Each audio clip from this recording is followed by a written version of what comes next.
Ready to make a real impact every day? Join the Active Day Home Care team and help clients maintain their independence in the comfort of their own homes. Make a difference in someone's life as you provide essential daily assistance and protect their health and happiness. Earn up to $20 an hour and enjoy additional perks like optional daily pay, 401k, paid time off, ongoing educational training, and more. Join a team that values care, compassion, and your professional growth. Visit activeday.com to apply. This is your before and after story. Southeastern College can help you prepare for a secure and fulfilling career in the growing healthcare field. We offer a wide range of careers to choose from, so whether you want to be a medical assistant, medical billing and coding specialist, nurse, surgical technologist, or another healthcare career, we've got you covered. Become a vital part of a healthcare team and make a real difference. Southeastern College, your future is bright. Visit sec.edu to get started. All right, so get this. You're at the Kay Bailey Hutchison Convention Center in Dallas. It's March 1st, 2025. And man, the energy is insane. It's the NCA All-Star National Championship, like the Super Bowl of cheerleading, you know. Thousands of athletes, their families, the roar of the crowd, months of work, everything comes down to this. It's intense. It is. But then, boom, a sound, and suddenly everybody's moving, rushing, and it's just total chaos. It's wild how quickly things can shift. Right. So that's what we're diving into today, the NCAA championship panic. Like, how did this moment, this perceived danger, just turn everything upside down? Yeah, and the thing is, it wasn't some huge event that caused it. It was something really small, actually. An altercation, just two people that got out of hand. Oh, wow. And during it all, they knocked over some poles, and that bang, it echoed through the whole convention center. Okay, so just a loud noise. But, I mean, in that environment, with everyone already on edge, it was enough to, like, set everyone off? Exactly. Imagine it. You're packed in, the energy's high, your senses are overloaded. Then there's a loud, unexpected sound. Your brain, especially in that state, it's going to interpret it as a threat. Right. Fight or flight. Exactly. So people's fight or flight kicks in. What happens next? Did everybody just immediately think it was, like, gunshots? Well, we can't know for sure what everyone thought. Yeah. But eyewitnesses said that sound, the poles, plus the whole context of the event, it led a lot of people to believe shots had been fired. And once that idea gets out there... Oh, man, it spreads like wildfire. Exactly. So it's pandemonium. People are running, trying to get away from what they think is an active shooter situation. That's terrifying. It's like that experiment where they put a bunch of people in a room and then one person starts freaking out and then suddenly everyone's panicked. Oh, yeah. Is that kind of what happened here? Like this mass hysteria almost? That's a great comparison. Panic, it has this powerful social element to it. We look to others for cues on how to act, especially when we don't know what's going on. So when you see people running, screaming, your brain says, danger, even if you haven't actually seen anything yourself. Wow. So even if you were calm at first, seeing others panic can actually make you panic too. It can. I wonder how many people were actually hurt in all the chaos. 10 people had to be taken to the hospital. Injuries ranged from, like, bruises and scrapes to even a broken leg. Probably from getting trampled in the rush. Oh, geez. Shows how fast panic can turn dangerous, even when the initial threat wasn't real. And think about the emotional toll, too. Imagine being separated from your family in that kind of situation, not knowing if they're okay. Did the organizers have, like, a system to help people find each other? They did. They set up a family reunification center at the convention center, which is pretty standard for emergency response. That detail, though, it really tells you how chaotic things were. Yeah. That's intense. Just waiting, not knowing if your loved ones are okay. You mentioned the Dallas Police Department responded quickly. So once they figured out there wasn't an active shooter, what did they do? They put out a statement right away. They were very clear. No active shooter. The noise was just from that altercation and the equipment falling. Getting that message out fast was really important. Right, to stop the rumors and calm people down. So clear communication was key. I'm curious, how did they get the message out so fast? Just social media or...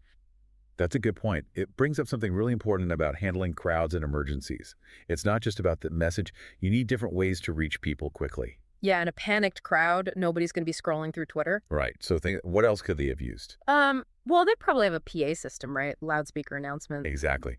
Those are essential. You can get a message out to a huge area instantly. Even when you're panicked, a loud, clear voice on the speakers, it grabs your attention. Right. So Quick action by the police, a clear message, using different ways to communicate, it all helped to contain the situation. It's kind of crazy to think how many things had to go right to keep it from getting even worse. Absolutely. And it really shows that even though it was a false alarm that started the panic, how the authorities responded and the systems they had in place, that made a big difference. But even with a fast response, the event was still disrupted. So what happened after things calmed down a bit? Well, the NCA, they had to make a tough call. They suspended everything for the rest of Saturday. Makes sense, though. Yeah, safety first. Exactly. Everybody needed to calm down and process what had just happened. But to have a national championship, something these athletes have worked towards for so long, to have it stopped like that, I bet that was a huge letdown. It definitely was. It's tough, right? You have to think about everyone's safety, which is top priority, of course. Yeah. But then you also have these athletes who have dedicated so much to get to this point. Yeah, tough situation all around. So what happened next? Did they just cancel the rest of the competition? No, thankfully. Yeah. They were able to resume everything on Sunday, March 2nd, but with a lot more security, obviously. It really shows how resilient the cheerleading community is, that they could come back and finish what they started. That's amazing. Bouncing back after something so scary, it says a lot about their dedication to the sport and how they can overcome tough times, but it also makes me wonder about the long-term effects, not just for the athletes, but for everyone who was there. Is that something we'll be getting into later? Absolutely. We'll definitely be exploring the psychological impact and how important it is to offer support to people who've gone through something like this. It's important to remember, though, even though they did resume the competition, that experience, it probably stuck with a lot of people. Those kinds of events, they can really leave a mark, you know. Yeah, for sure. It's easy to just focus on the physical safety, making sure everyone's okay in the moment, but the emotional side of it, the trauma, that can be just as bad or even worse long term. So how do you even start to deal with that, especially with so many people involved? Well, I think the first thing is realizing that everyone handles trauma differently. There's no one solution that fits everyone. Some people, they might need to talk to a therapist. Others, maybe they just need to talk to friends and family. Right. And for the athletes specifically, was there any support for them to help them, work through all that and still be able to compete? It just seems like a lot to process. Yeah, you're right. It is a lot to ask. And from what we know, the NCA, they did offer counseling services, support groups too, for the athletes, the coaches, their families. It's really important to give people a safe space to talk about how they're feeling and, process what they went through. Makes sense. It's not just about getting back out there and competing. It's about recognizing that the event happened and giving people the help they need to heal. Right. And this whole thing, as scary as it was, it can actually teach us something. It makes us think about how prepared we are, both individually and as a society, for these kinds of situations. So let's talk about that. What can we learn from the NCAA championship panic? And how can we use those lessons to prevent something like this from happening again? One of the biggest takeaways, I think, is how crucial crowd management is and emergency preparedness, especially in these big venues. I mean, think about it. We're in huge crowds all the time for sports, concerts, all sorts of things. Do we really know what to do if something goes wrong? Honestly, I've never really thought about it too much. I kind of just follow the crowd, assuming someone else knows what they're doing. But it really makes you realize maybe we shouldn't just be passive, So what can we do? Like if we're at one of these events, what are some things we can do to be more prepared? It starts with awareness. When you get to a place, take a minute to just look around. Where are the exits? What are the emergency procedures? I gotta admit, I usually just head straight for my seat. But I guess those few minutes could make all the difference if something happened. For sure. And it's not just about knowing where the exits are. It's also about your mindset. Have you ever been in a big crowd and felt like you had to just go with the flow, even if it didn't feel safe? Oh, yeah, totally. Like at a concert, when everyone's pushing towards the stage, it's like you get caught up in it and it's hard to think straight. That's your fight or flight response. It's natural, but you got to be aware of it so you can make better decisions in a crisis. Right. Okay. So being aware of where you are and how you're reacting, that's important. But what about the people who organize these events? What can they do to prevent panic or at least keep it under control? Lots of things, actually. First off, having enough security is huge. Having visible, well-trained security, it can prevent problems and make people feel safer. Yeah, seeing security guards around, it definitely helps. But how do you stop those initial misinterpretations that start the panic in the first place? Like in this case, the poles falling, people thought it was gunshots. Is there any way to prevent that kind of thing?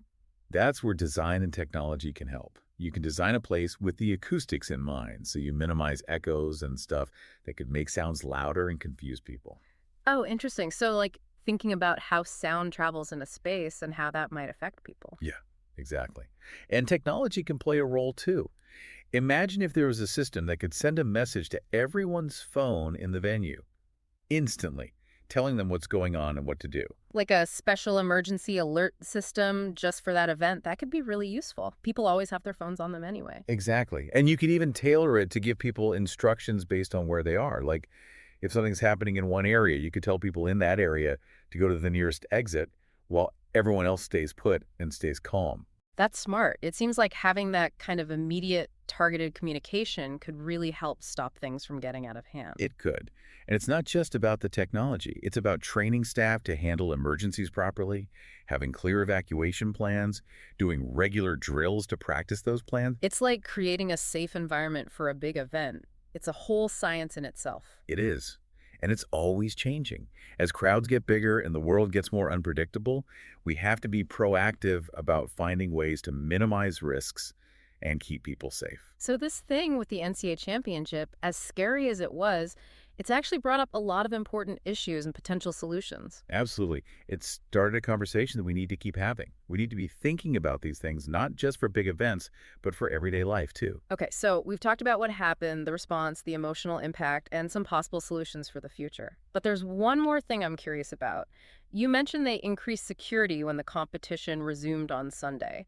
What did that actually look like? Well, from what we've heard, they had more bag checks, metal detectors at all the entrances, and a lot more security guards visible throughout the venue. So pretty typical security stuff, but did it actually make people feel safer? Hard to say for sure. Some people, maybe they felt better with more security. Others, maybe it made them more nervous, like a constant reminder of what happened. Yeah, I can see that. Like, you want to feel protected, but you also don't want to be constantly thinking about the possibility of something bad happening. It's a tricky balance. You got it. And it brings up an interesting question. How much security is enough? At what point does it start to affect people's enjoyment or even their freedom? That's a really good point. It's like, how much is too much? When does it become, like, overbearing? It's complicated. No easy answers. But it's something we need to talk about.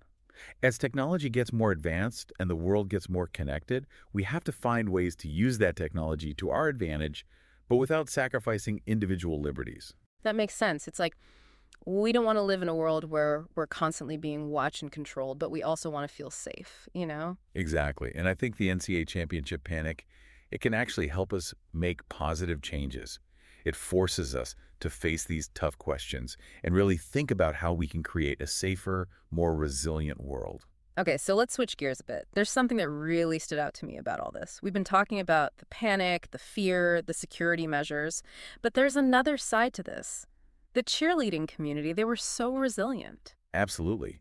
Amidst all the chaos and fear, there were also countless acts of kindness, courage, people helping each other out. Yeah, like the athletes coming back to compete the next day. That takes guts. It's like they refuse to let fear win. It is. And it shows how powerful community can be, how people come together when things get tough.